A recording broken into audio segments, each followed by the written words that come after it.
제4장 4월 29일 금요일 크리스는 침실 밖 복도에서 기다리고 있었고 클라인 박사와 유명한 신경정신과 의사가 레간을 진찰하고 있었다. 의사들은 30분 동안 관찰했다.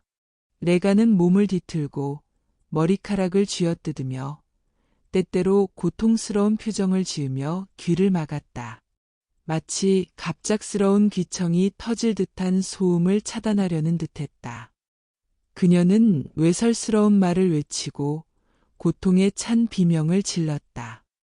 마침내 그녀는 얼굴을 아래로 향한 채 침대에 엎드려 다리를 배 밑으로 구부렸다. 그녀는 알아들을 수 없는 말을 중얼거렸다. 정신과 의사는 클라인 박사를 침대에서 떨어뜨리며 속삭였다. 그녀를 진정시키자. 그러면 그녀와 이야기할 수 있을 것 같다. 내과 의사는 고개를 끄덕이며 50mg의 토라진 주사를 준비했다. 의사들이 침대로 다가가자 레간은 그들의 존재를 느끼고 빠르게 몸을 돌렸다. 신경정신과 의사가 그녀를 붙잡으려 하자 그녀는 아기의 찬 분노로 비명을 지르며 그를 물고 싸웠다. 결국 칼이 도와주러 와서야 그들은 레간을 충분히 고정시켜 클라인 박사가 주사를 놓을 수 있었다. 첫 번째 주사량은 부족했다. 추가로 50mg이 더 주사되었다. 그들은 기다렸다. 레간은 점점 순해졌다. 그런 다음 꿈꾸는 듯한 표정을 지었다. 그리고 갑자기 당황한 눈빛으로 의사들을 바라보며 엄마는 어디 있어? 엄마 보고 싶어. 라고 울부짖었다. 신경정신과 의사의 신호에 따라 클라인 박사는 방을 나가 크리스를 데리러 갔다. 엄마는 금방 올 거야. 아가 정신과 의사는 레간에게 말했다. 그는 침대에 앉아 그녀의 머리를 쓰다듬었다. 그래, 괜찮아, 아가. 나는 의사야. 엄마 보고 싶어. 레간은 울부짖었다. 엄마는 금방 올 거야. 아파, 아가? 그녀는 고개를 끄덕이며 눈물을 흘렸다. 어디가 아파? 그냥 온몸이 다 아파. 레간은 흐느꼈다. 온몸이 쑤셔. 오, 내 딸. 엄마. 크리스는 침대로 달려가 레간을 안고 키스하며 위로하고 달랬다. 그런 다음 크리스도 눈물을 흘리기 시작했다. 오, 레그, 돌아왔구나. 정말 너야. 오, 엄마, 그가 나를 아프게 했어. 그만 나를 아프게 하게 해줘. 제발. 알았지? 크리스는 잠시 당황한 표정을 지었다가 의사들을 바라보며 눈에 질문을 담았다. 그녀는 강하게 진정제를 맞았어요. 정신과 의사가 부드럽게 말했다. 그 말은? 그는 그녀의 말을 끊었다. 우리가 볼 때는 그렇지 않아요. 그럼 레간, 무슨 일인지 말해줄 수 있니? 나도 몰라. 그녀는 대답했다. 왜 그가 나에게 이런 짓을 하는지 몰라. 그녀의 눈에서 눈물이 흘러내렸다. 그는 전에는 항상 내 친구였어. 그게 누구니? 캡틴 하우디. 그리고 그때는 마치 다른 사람이 내 안에 들어와 있는 것 같아. 나를 이런 짓을 하게 만들어. 캡틴 하우디. 나도 몰라. 사람이니? 그녀는 고개를 끄덕였다. 누구니? 나도 몰라. 그래, 그럼 뭔가 해보자. 레간. 게임을 하는 거야. 그는 주머니에서 반짝이는 장식품이 달린 은색 사슬을 꺼냈다. 영화에서 최면수를 당하는 장면을 본 적 있니? 그녀는 고개를 끄덕였다. 나는 최면술사야.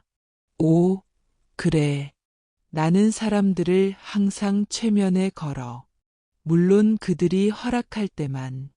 레간, 내가 너를 최면에 걸면 내가 낳는데 도움이 될 것 같아.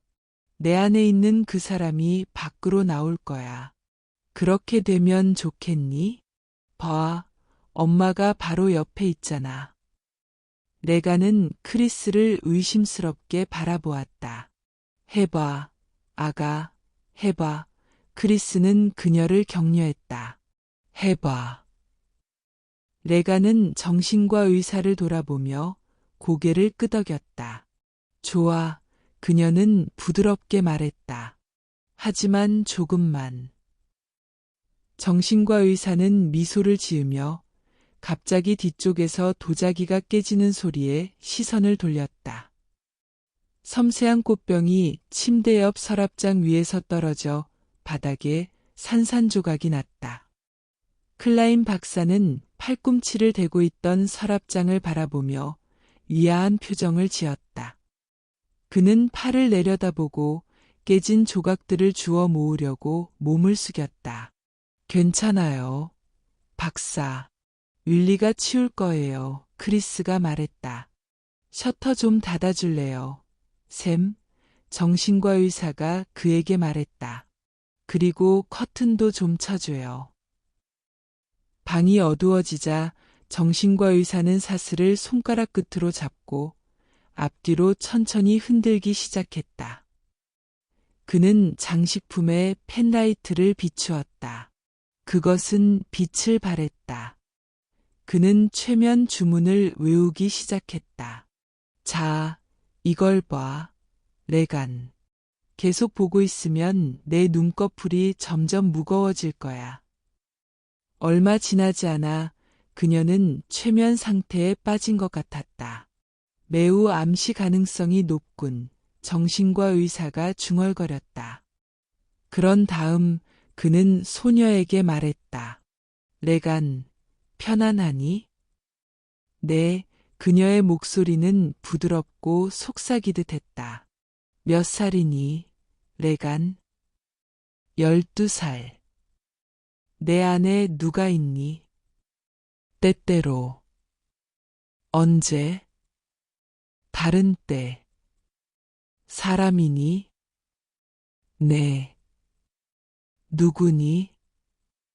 나도 몰라. 캡틴 하우디. 나도 몰라. 남자니? 나도 몰라. 하지만 그가 있어. 네, 때때로. 지금도? 나도 몰라. 내가 그에게 말하게 하면 대답할까? 아니. 왜 안 되니? 무서워. 뭐가 무서운데? 나도 몰라. 그가 말하면 너를 떠날 것 같아. 그가 떠나길 원하니? 네. 그럼 말하게 할래? 잠시 침묵이 흐른 후, 네. 레간 안에 있는 사람에게 말하고 있어. 정신과 의사가 단호하게 말했다. 거기 있다면 너도 최면에 걸려 있고 내 모든 질문에 대답해야 해. 잠시 내 말이 내 혈관에 스며들게 해. 그런 다음 다시 말했다.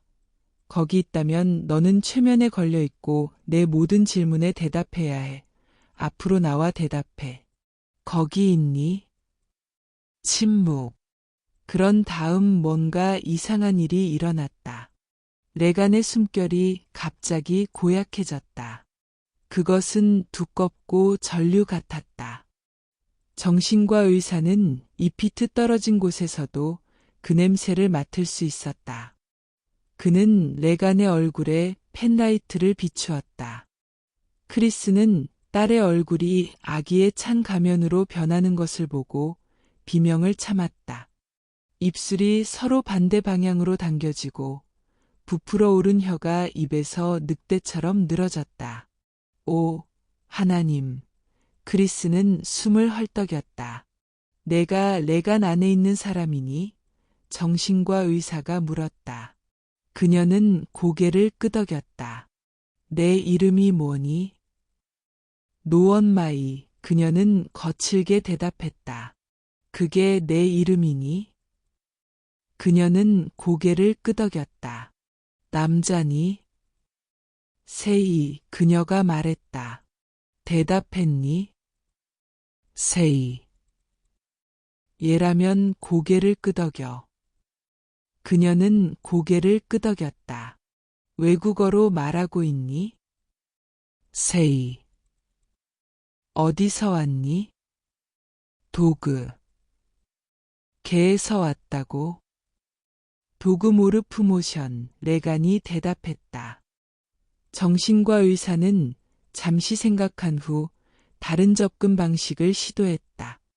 내가 질문할 때 고개를 끄덕여서 예라고 대답하고 고개를 저어서 아니오라고 대답해. 알겠니? 레가는 고개를 끄덕였다. 내 대답에 의미가 있니? 그가 그녀에게 물었다. 네. 레간이 아는 사람이니? 아니요. 그녀가 아는 사람이니? 아니요. 그녀가 만들어낸 사람이니? 아니요. 내가 진짜니? 네. 레간의 일부니? 아니요. 전에 레간의 일부였니? 아니요. 그녀를 좋아하니? 아니요. 싫어하니? 네. 그녀를 미워하니? 네. 그녀가 한 일 때문에? 네. 부모의 이혼 때문에 그녀를 비난하니? 아니요. 부모와 관련이 있니? 아니요. 친구와 관련이 있니? 아니요. 하지만 그녀를 미워하니? 네. 레간을 벌주고 있니? 네. 그녀를 해치고 싶니? 네. 그녀를 죽이고 싶니? 네. 그녀가 죽으면 너도 죽지 않니? 아니요. 이 대답은 그를 불안하게 만들었고 그는 생각에 잠긴 채 눈을 내리깔았다. 침대 스프링이 그의 무게가 움직이면서 삐걱거렸다. 숨막히는 정적 속에서 레간의 숨소리는 썩고 고약한 풀무에서 나오는 것 같았다. 여기. 그러나 멀리. 멀리서 불길한 느낌이 들었다. 정신과 의사는 다시 고개를 들어 그 흉측하게 일그러진 얼굴을 바라보았다. 그의 눈은 의문으로 반짝였다. 그녀가 할 수 있는 일이 있어서 너를 떠나게 할 수 있니? 네. 그게 뭔지 말해줄 수 있니? 네. 말해줄래? 아니요. 하지만. 갑자기 정신과 의사는 깜짝 놀라 고통스러운 비명을 질렀다. 레간이 그의 고환을 움켜쥐고 있는 것을 깨달았기 때문이다. 그는 눈을 크게 뜨고 몸부림치며 벗어나려 했다. 하지만 그는 할 수 없었다.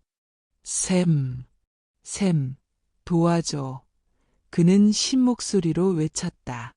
고통, 아수라장. 크리스는 고개를 들고 전등 스위치를 찾았다. 클라이는 앞으로 달려갔다.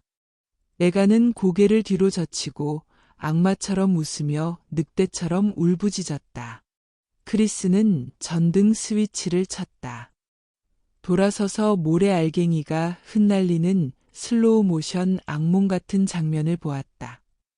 레간과 의사들이 침대에서 팔다리를 휘저으며 엉켜 있었다. 얼굴 찡그리기, 숨소리, 욕설, 울부짖음과 짖는 소리, 레간의 돼지 울음소리, 말 울음소리, 그리고 영화가 점점 빨라지면서 침대가 좌우로 심하게 흔들리고 크리스는 딸의 눈이 뒤로 돌아가고 그녀가 척추 끝에서 터져나오는 듯한 공포의 비명을 지르는 것을 무기력하게 지켜보았다. 레간은 기절하여 쓰러졌다. 뭔가 말로 표현할 수 없는 것이 방을 떠났다. 잠시 동안 아무도 움직이지 않았다. 그런 다음 의사들은 천천히 서로를 풀고 일어섰다. 그들은 레간을 바라보았다. 잠시 후 무표정한 클라이는 레간의 맥박을 쟀다. 만족스러워하며 그는 천천히 이불을 덮어주고 다른 사람들에게 고개를 끄덕였다. 그들은 방을 나가 서재로 갔다. 한동안 아무도 말하지 않았다. 크리스는 소파에 앉아 있었고 클라인과 정신과 의사는 그녀를 마주보고 앉아 있었다. 정신과 의사는 생각에 잠긴 채 커피 테이블을 바라보며 입술을 꼬집고 있었다. 그런 다음 그는 한숨을 쉬며 크리스를 올려다보았다. 그녀는 지친 눈빛으로 그를 바라보았다. 대체 무슨 일이야? 그녀는 슬픔에 잠긴 속삭임으로 물었다. 그녀가 말한 언어를 알아들을 수 있었나요? 그가 그녀에게 물었다. 크리스는 고개를 저었다. 종교가 있나요? 그가 물었다. 없어요. 딸은요? 없어요. 그런 다음 정신과 의사는 레간의 심리 역사에 관해 긴 질문을 던졌다. 마침내 질문이 끝나자 그는 불안해 보였다. 무슨 일이에요? 크리스가 그에게 물었다. 그녀의 손가락은 구겨진 손수건을 움켜쥐고 있었다. 그녀가 무슨 병에 걸린 거예요? 글쎄, 좀 혼란스럽군요. 정신과 의사는 대답을 피했다. 솔직히 말해, 이렇게 짧은 진찰 후에 진단을 내리는 것은 매우 무책임한 일이에요. 하지만 뭔가 생각하는 게 있을 거 아니에요. 그녀는 주장했다. 정신과 의사는 한숨을 쉬며 이마를 문질렀다. 좋아요. 당신이 매우 불안해하니 몇 가지 임시적인 인상을 말씀드리죠. 크리스는 긴장한 채 고개를 끄덕이며 무릎 위에서 손가락을 놀리며 손수건의 솔기를 세고 있었다. 마치 주름진 린넨 묵주를 세는 것 같았다. 우선 그는 그녀에게 말했다. 그녀가 연기를 하고 있을 가능성은 매우 낮아요. 클라이는 동의하며 고개를 끄덕였다. 우리는 몇 가지 이유로 그렇게 생각해요. 정신과 의사는 계속했다.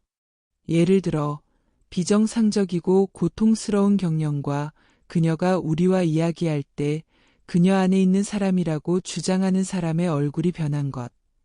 당신도 알다시피 그런 심리적 효과는 그녀가 그 사람을 믿지 않는 한 일어나지 않아요. 이해하시겠어요? 그런 것 같아요. 크리스는 당황스러운 눈빛으로 대답했다. 하지만 이해가 안 되는 건 그 사람이 어디서 왔냐는 거예요. 제 말은 분열된 인격이라는 말을 자주 듣지만 그게 무슨 뜻인지 정확히 몰라요. 글쎄, 저도 몰라요. 맥닐 부인. 우리는 의식, 마음, 인격이라는 개념을 사용하지만 이것들이 무엇인지 정확히 알지 못해요. 아니, 정말로 몰라요. 그래서 제가 다중인격이나 분열된 인격에 대해 이야기할 때 그것은 단지 더 많은 질문을 제기하는 몇 가지 이론일 뿐이에요. 프로이트는 어떤 생각이나 감정이 의식적인 마음에 의해 억압되지만 무의식 속에서 여전히 살아있으며 여전히 강력하고 다양한 정신과 증상을 통해 표현을 구하고 있다고 생각했어요. 이제 이 억압된 아니면 분리된이라고 부를 만한 것 분리라는 말은 의식의 주류에서 떨어져 나온다는 의미를 담고 있어요. 분리된 것이 충분히 강력하거나 주체의 인격이 무질서하고 약할 때 그 결과는 조현병 정신병이 될 수 있어요. 하지만 이것은 이중인격과 같지 않아요. 조현병은 인격의 파괴를 의미해요. 하지만 분리된 것이 충분히 강력해서 어떻게든 붙어서 주체의 무의식 속에서 조직화될 수 있다면 때때로 그것은 독립적으로 별개의 인격으로 기능할 수 있어요. 신체 기능을 장악할 수 있을 만큼. 그는 숨을 돌렸다. 크리스는 주에 깊게 듣고 있었고 그는 계속했다. 이것은 하나의 이론이에요. 다른 몇 가지 이론들도 있어요. 그중 일부는 어떤 갈등이나 감정적인 문제로부터의 탈출, 즉 무의식 상태로의 탈출을 포함하고 있어요. 레간으로 돌아가서 그녀에게는 조현병의 병력이 없고 이지에서도 조현병과 관련된 뇌파 패턴이 나타나지 않았어요. 그래서 저는 조현병을 배제하고 싶어요. 그래서 우리는 일반적인 히스테리 분야로 남게 돼요. 저번 주에 이미 했어요. 크리스는 우울하게 중얼거렸다. 걱정스러운 정신과 의사는 미소를 지었다. 히스테리는 감정적 동요가 신체 장애로 전환되는 신경증의 한 형태예요. 그중 일부 형태에서는 분리가 있어요. 예를 들어 정신분열증에서 개인은 자신의 행동에 대한 의식을 잃지만 자신의 행동을 보고 그 행동을 다른 사람에게 돌려요. 그 사람의 두 번째 인격에 대한 개념은 모호하지만 레간의 것은 구체적이에요. 그래서 우리는 프로이트가 전환형 히스테리라고 불렀던 것으로 오게 돼요. 이것은 무의식적인 죄책감과 벌받고 싶다는 욕구에서 자라나요. 분리가 여기서 가장 중요한 특징이고 과도한 다중인격이에요. 그리고 이 증후군에는 간질 발작 같은 경련, 환각, 비정상적인 운동 흥분이 포함될 수 있어요. 그래, 그건 레간 같은데요. 크리스는 우울하게 말했다. 그렇게 생각하지 않아요? 제 말은 죄책감 부분만 빼고요. 그녀가 죄책감을 느낄 이유가 뭐가 있어요? 글쎄, 진부한 대답이지만 정신과 의사가 대답했다. 이혼 때문일 수 있어요. 아이들은 종종 자신이 버림받았다고 느끼고 부모 중 한 명이 떠난 것에 대한 모든 책임을 져요. 레간의 경우 사람들이 죽는다는 생각에 대한 깊은 우울증과 공포증이 있다는 점을 고려할 때 그럴 가능성이 있어요.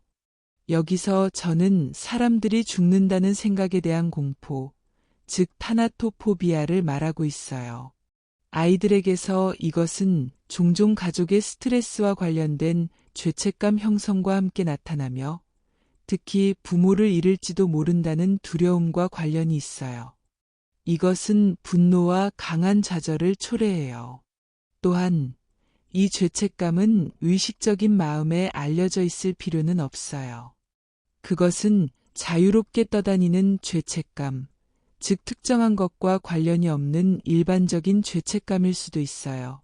그는 결론을 내렸다. 크리스는 고개를 저었다. 혼란스러워요. 그녀는 중얼거렸다. 제 말은 새로운 인격이 어디서 나타나느냐는 거예요.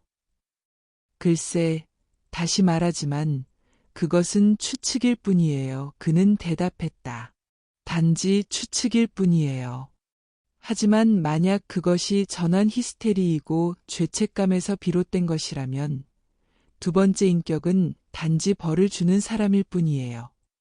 레간 자신이 그렇게 하면 그녀는 자신의 죄책감을 인정하게 돼요. 하지만 그녀는 그 인정을 피하고 싶어 해요.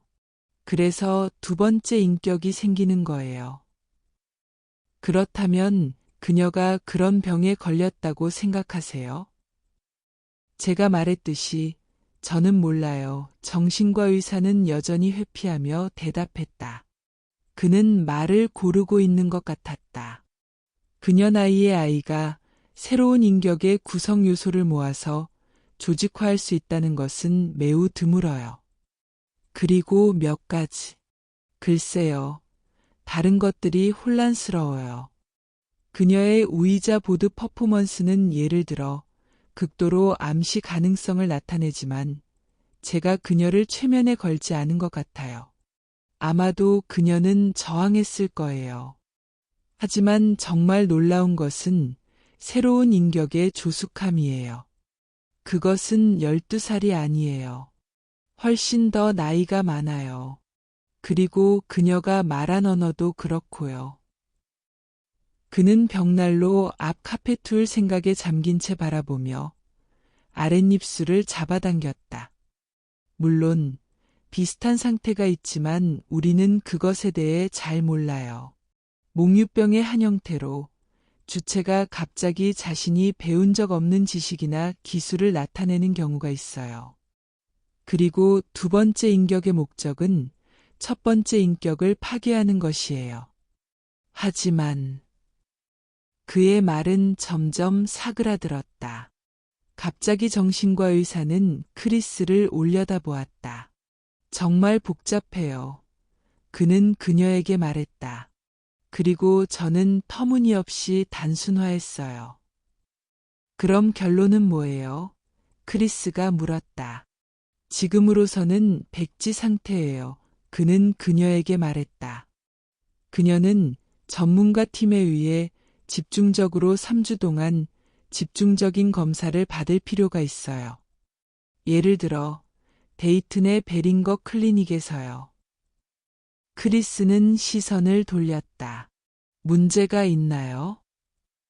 아니요, 문제 없어요. 그녀는 한숨을 쉬었다. 그냥 희망을 잃었을 뿐이에요. 무슨 말인지 모르겠네요. 그건 내면의 비극이에요. 정신과 의사는 베링거 클리닉에 전화를 걸어 레간을 다음 날 입원시키기로 했다. 의사들은 떠났다.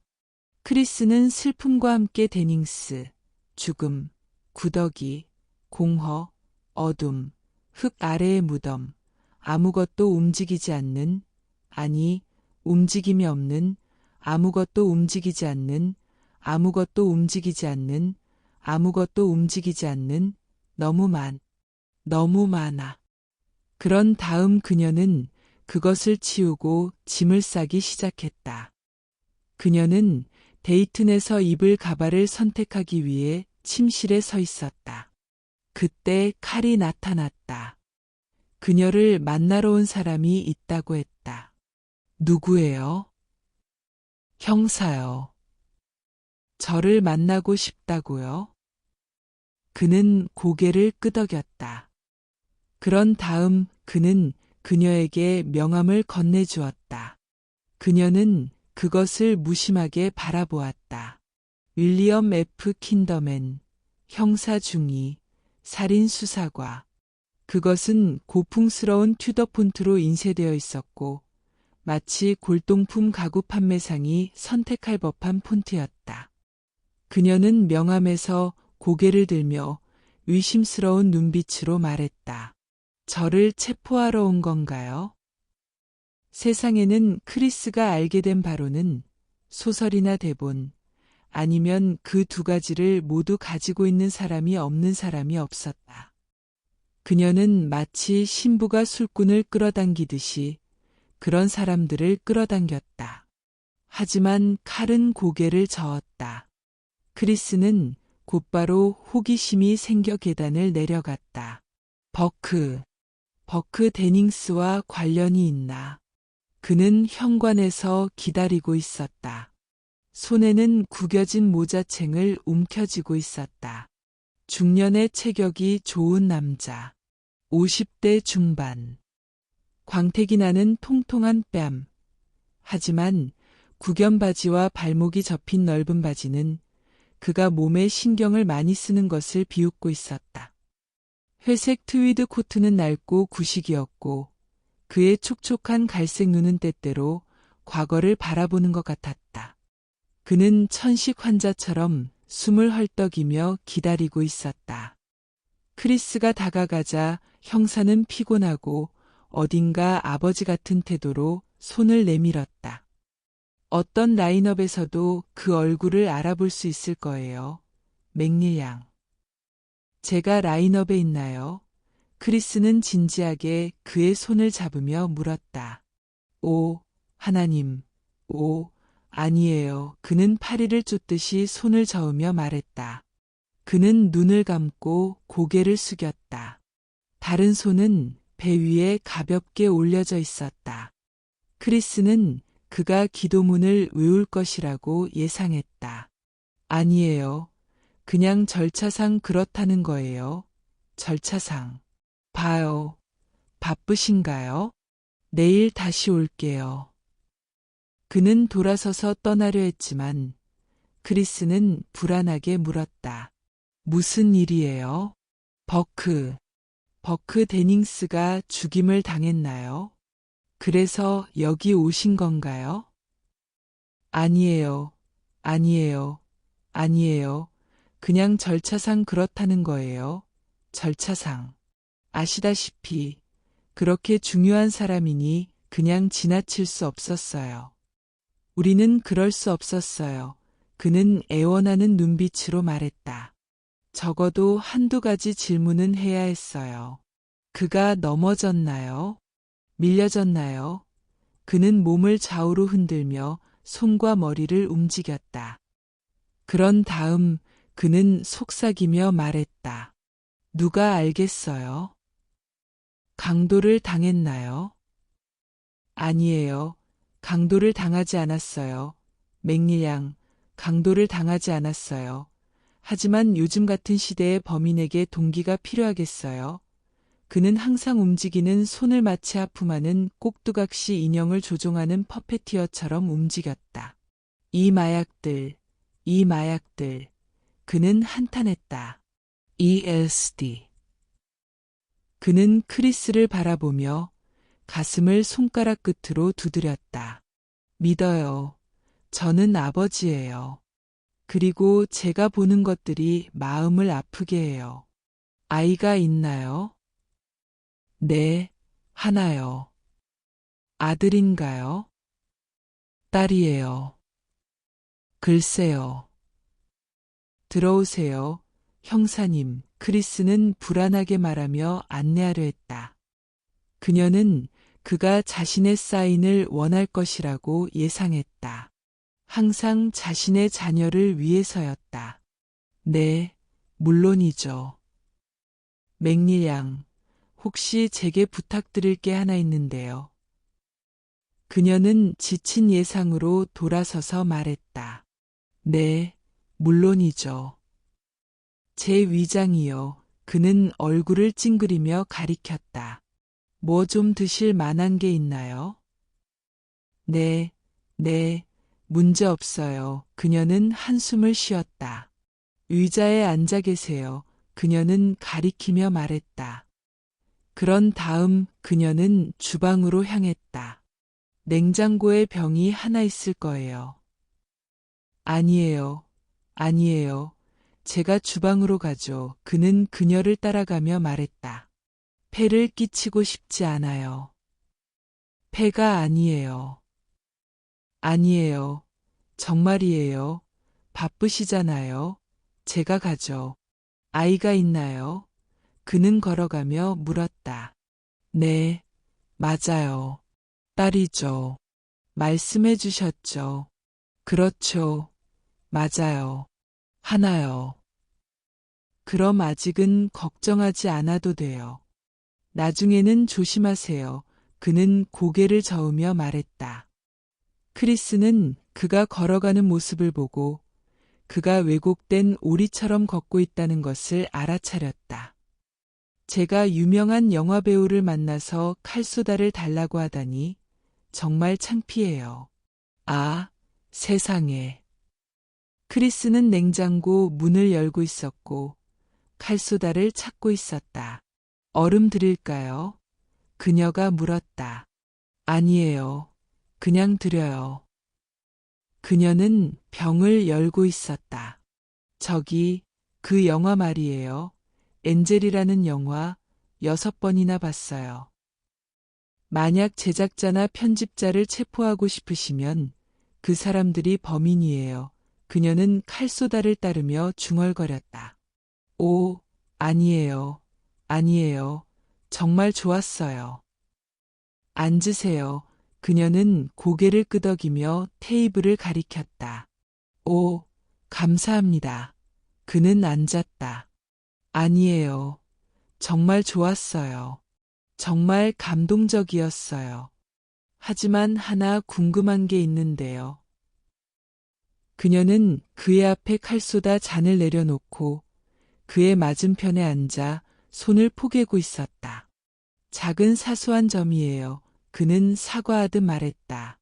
하지만 제가 그냥 관객일 뿐이에요. 뭘 알겠어요. 하지만 어쨌든 그 음악이 영화의 장면들을 방해하는 것 같았어요. 마치 이게 영화라는 걸 계속 상기시켜주는 것 같았어요. 아시잖아요. 요즘 많은 화려한 카메라 앵글들처럼요. 참, 그 음악 말이에요. 맥릴 양, 혹시 맨델스 존에게서 훔친 거 아닌가요? 크리스는 손가락으로 테이블을 가볍게 두드리며 이상한 형사를 바라보았다. 그는 왜 계속 칼에게 시선을 돌리는 걸까? 저는 모르겠어요. 그녀는 말했다. 하지만 영화가 마음에 드셔서 다행이에요. 이제 그만두세요. 금방 상할 거예요. 네, 물론이죠. 제가 너무 수다스러웠네요. 용서하세요. 그는 잔을 들어 올리며 마치 건배라도 하듯이 말했다. 그런 다음 그는 잔을 비웠고 새끼손가락은 다른 손가락들과 떨어져 있었다. 아, 좋네요. 정말 좋아요. 그는 만족스럽게 숨을 내쉬며 잔을 내려놓았다. 그의 눈이 가볍게 레간이 만든 새 조각품에 머물렀다. 그것은 이제 테이블의 중앙에 놓여 있었고 부리가 소금과 후추통 위로 길게 떠 있었다. 재미있네요. 예술가가 누구죠? 제 딸이에요. 크리스가 말했다.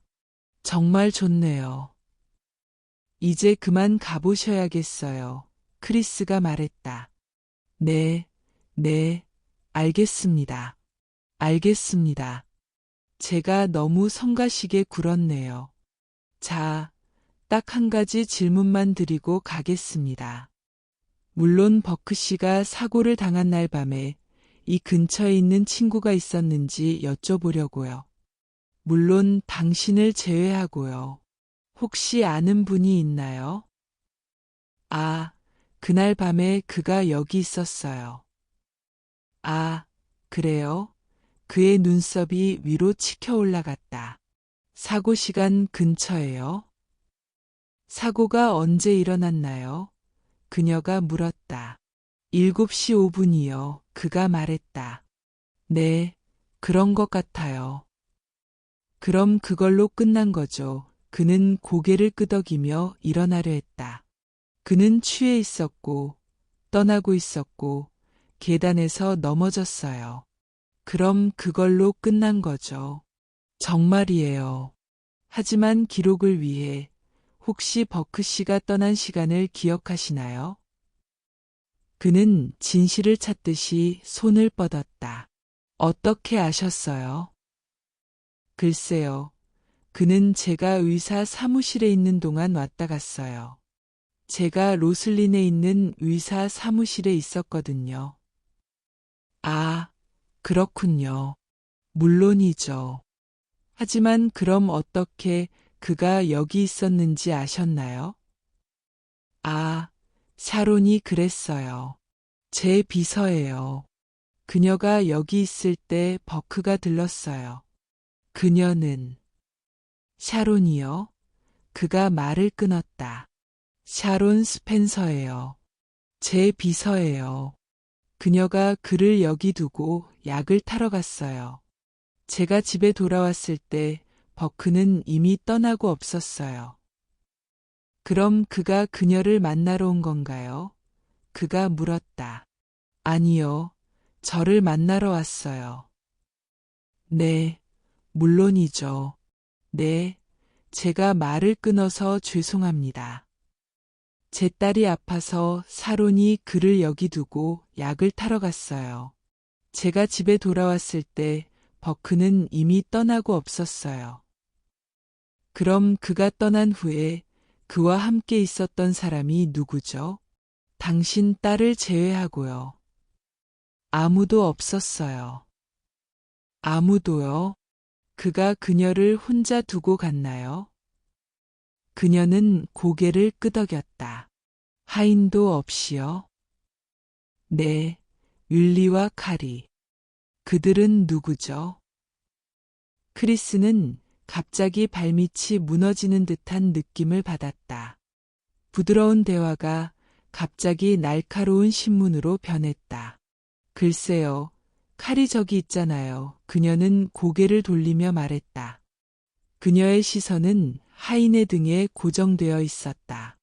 여전히 오븐을 닫고 있었다. 그리고 윌리는 그의 아내예요. 그들은 제 가정부예요. 오븐은 깨끗했다. 그녀는 알아차렸다. 왜 칼은 여전히 닫고 있는 걸까?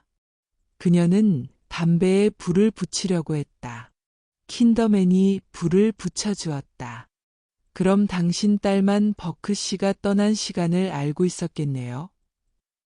그건 정말 사고였나요? 오, 물론이죠. 절차상 그렇다는 거예요. 절차상. 버크 씨는 강도를 당하지 않았고 이 지역에 적이 없었어요. 적어도 우리가 아는 한은요.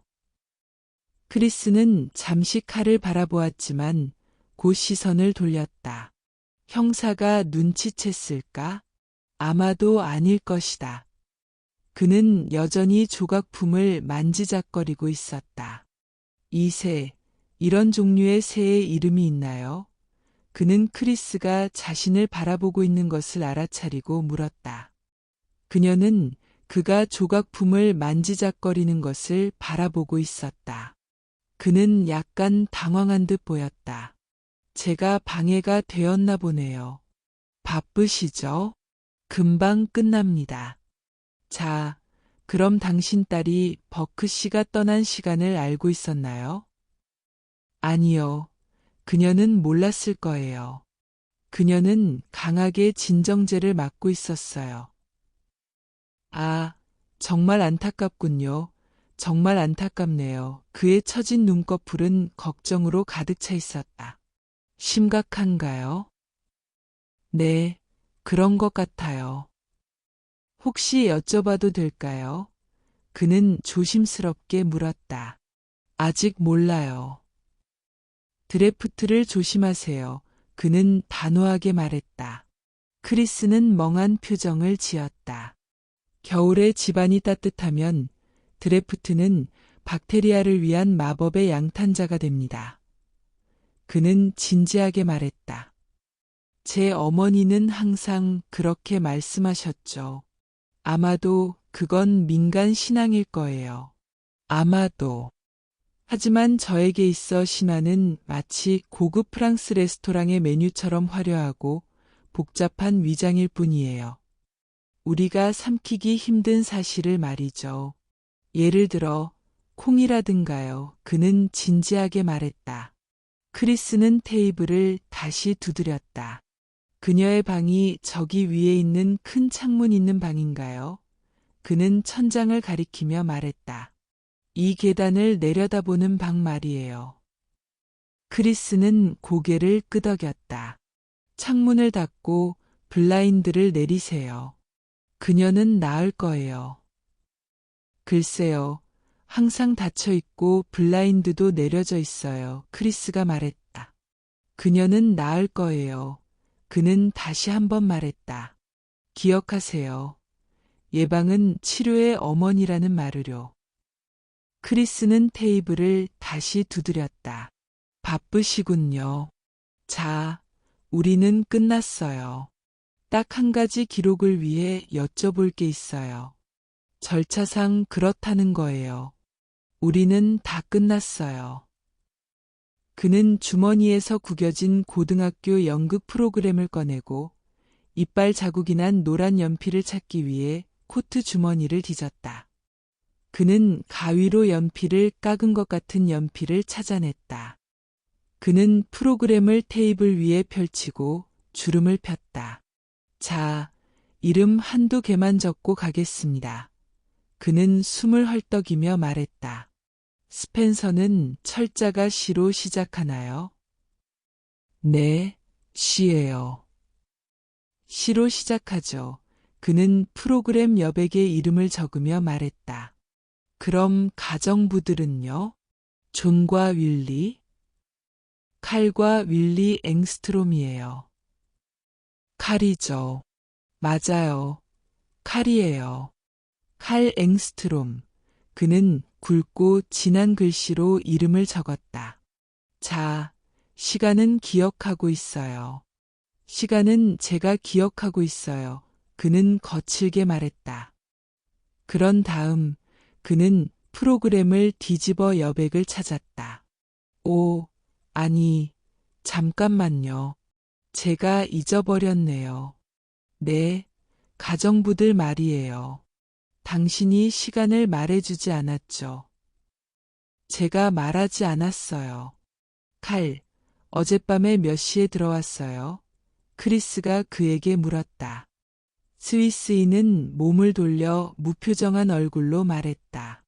정확히 9시 30분이었습니다. 마담. 네, 맞아요. 그가 열쇠를 잊어버려서 제가 주방 문을 열어줬을 때 시계를 봤어요. 네, 맞아요. 영화 좋았어요. 형사는 크리스에게 숨죽여 말했다. 저는 평론을 믿지 않아요. 중요한 건 관객의 생각이죠. 폴 스코필드가 출연한 리어예요. 칼이 형사에게 말했다. 아, 그 영화 봤어요. 정말 좋았어요. 정말 훌륭했어요. 멋졌어요. 네, 크레스트 극장에서 6시 상영을 봤어요. 그리고 곧바로 극장 앞에서 버스를 타고 왔어요. 9시 20분쯤, 아마도. 그리고 집까지 걸어왔어요. 자, 그렇게 말씀해 주시지 않아도 됩니다. 정말이에요. 형사는 항의하듯 말했다. 정말이에요. 상관없어요. 말씀해 주시겠다면 그렇게 하세요. 상관없어요. 그렇게 해주시면 고맙겠습니다. 영화는 정말 좋았어요. 네, 저도 그렇게 생각했어요. 훌륭했어요. 자, 그럼 이제. 그는 다시 프로그램을 적기 시작했다.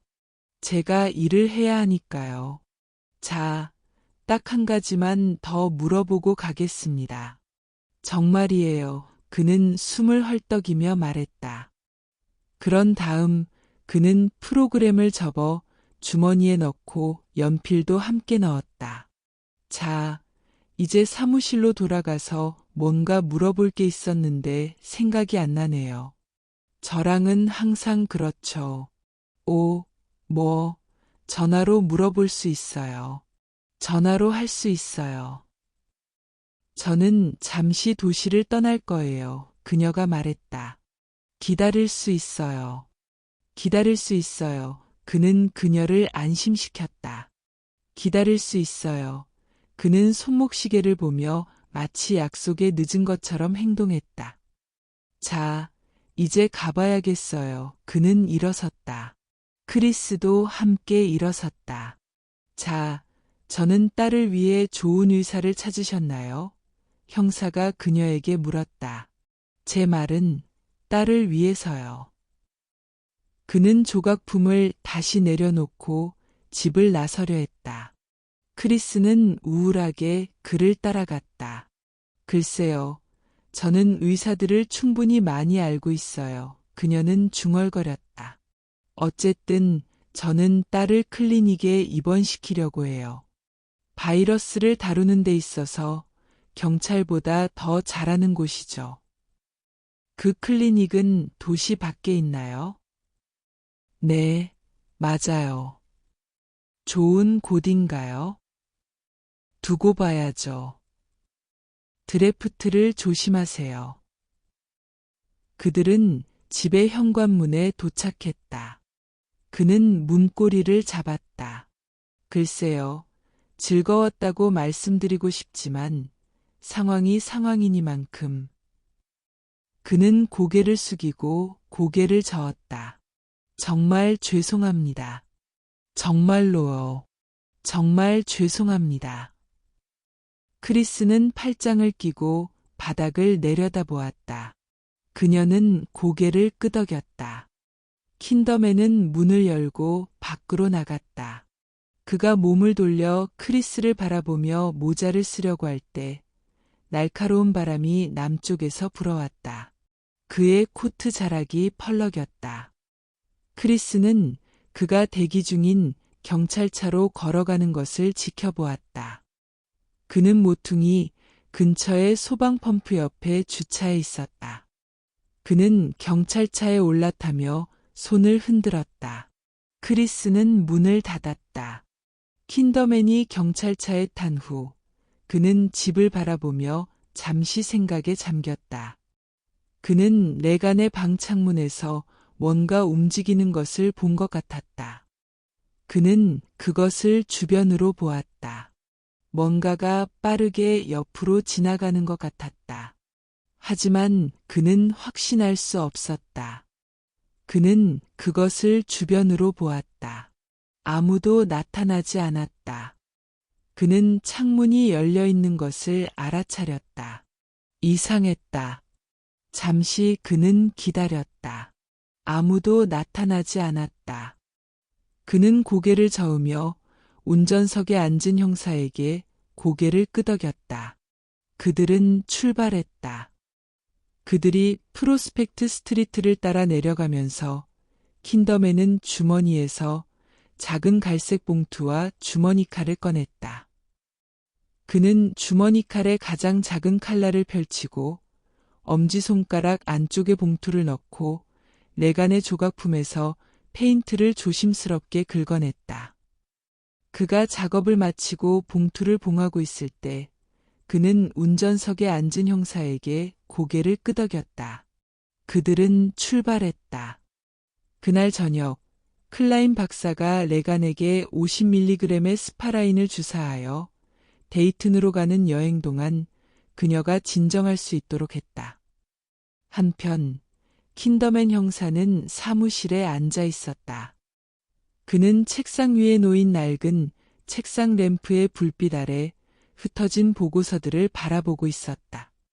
다른 조명은 없었다. 그는 어둠 속에서 집중할 수 있다고 믿었다. 킨더맨의 숨소리는 어둠 속에서 무겁게 들렸다. 그의 시선은 여기저기로 옮겨 다녔다. 그런 다음 그는 깊은 숨을 들이마시고 눈을 감았다. 머릿속을 비우기 위해 스스로에게 명령했다. 정신 청소. 모든 것을 내다 팔아야 해. 눈을 뜨자 그는 법의학자의 보고서를 검토했다. 척추 손상, 두개골과 목골절, 여러 군데 타박상과 찰과상, 극힘, 목의 피부 신전, 목의 피부 출혈, 목의 근육 손상, 척추와 척추뼈 골절, 앞쪽과 뒤쪽 척추 인대 파열. 그는 창밖을 바라보았다. 국회의 사당 돔에 불빛이 빛나고 있었다. 국회는 늦게까지 일하고 있었다. 그는 눈을 감고 데닝스가 죽던 날 밤 11시 55분에 지구법의학자와 나눈 대화를 떠올렸다. 그렇게 높은 곳에서 떨어졌을 때 그런 일이 일어날 수 있나요? 아니요. 거의 불가능합니다. 목의 스터노마스티드와 트라페지우스 근육만으로도 그런 일은 일어나지 않습니다. 그리고 목의 여러 관절들과 뼈를 고정시키는 인대들도 있습니다. 하지만 가능은 한가요? 글쎄요. 그는 취해 있었고 그 근육들은 아마도 이완되어 있었을 겁니다. 어쩌면 추락의 첫 번째 충격이 매우 강력했고, 예를 들어 20에서 30피트 정도 떨어졌다면요? 네, 그런 다음 곧바로 뭔가에 부딪혀서 목과 몸이 함께 회전하지 못하게 된다면 그렇게 될 수도 있을 겁니다. 다른 사람이 그렇게 할 수 있나요? 네, 하지만 그는 매우 강한 사람이어야 합니다. 킨더맨은 칼 앵스트롬의 알리바이를 확인했다.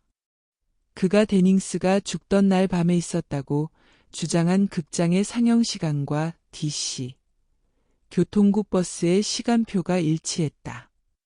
또한 칼이 탔다고 주장한 버스의 운전사는 그날 밤 교대 근무를 마치고 퇴근했다. 새로운 운전사가 탑승한 지점에서 퇴근 시간을 기록했다. 정확히 9시 18분이었다. 하지만 킨더맨의 책상 위에는 1963년 8월 27일에 앵스트롬이 마약을 훔친 혐의로 기소되었다는 기록이 있었다. 당시 그는 캘리포니아 비벌리힐스의 한 의사의 집에서 일하고 있었다. 1921년 4월 20일 추리에서 출생, 1941년 9월 7일 윌리 브라운과 결혼, 딸 엘비라, 1943년 1월 11일 뉴욕에서 출생, 현재 주소 불명. 피고인. 나머지 내용은 킨더맨에게 혼란스러웠다. 의사의 증언이 기소에 필수적이었음에도 불구하고 그는 갑자기 그리고 이유 없이 혐의를 기각했다. 앵스트롬은 크리스 맥닐이 고용한 지 2달 만에 의사가 긍정적인 추천서를 써준 것 같았다. 왜 그랬을까? 앵스트롬은 분명히 마약을 훔쳤지만 체포될 당시 의료 검사에서 중독자나 사용자의 흔적은 전혀 나타나지 않았다. 왜 그랬을까? 킨더맨은 눈을 감고 루이스 캐럴의 제버워키를 낮은 목소리로 읊조렸다. 브릴리그하고 슬리시 토브스. 그는 눈을 뜨고 국회의 사당돔을 바라보며 마음을 비우려 했다. 하지만 그는 항상 그렇듯이 실패했다. 한숨을 쉬며 그는 경찰 심리학자의 보고서를 바라보았다. 최근 홀리 트리니티에서 일어난 성상 훼손 사건에 관한 내용이었다.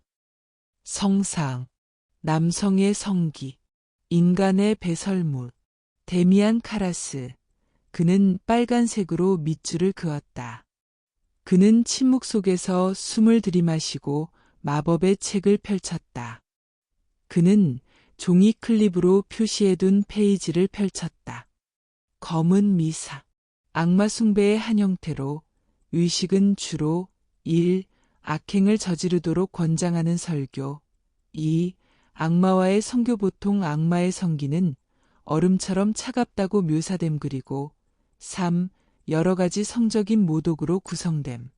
예를 들어 특별히 큰 성체를 만들어 밀가루, 배설물, 월경혈, 고름을 섞어 만든 그것을 절개하여 인공질로 사용함.